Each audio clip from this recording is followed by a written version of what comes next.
to rebrand or not to rebrand? That's the question. And I think a big part of that comes down to how you define what your business does and for who.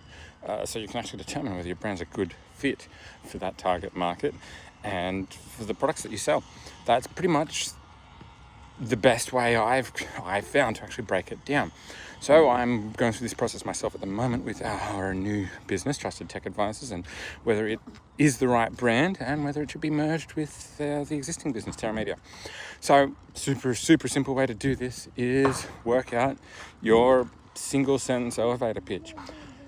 My business specializes in providing what? For who? That's pretty much it. So Terra Media,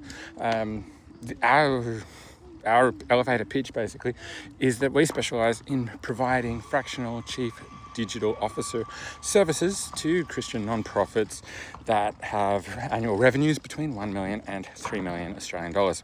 So that's pretty much our target market laid out right there and what we do. It's probably not perfect because not everyone knows what a chief digital officer does.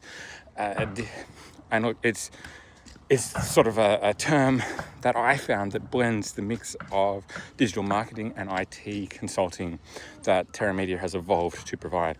But Terra Media is a business that has evolved from just doing web design into a whole lot more. So does it make sense to rebrand now? It is different to what it was when that name was first selected.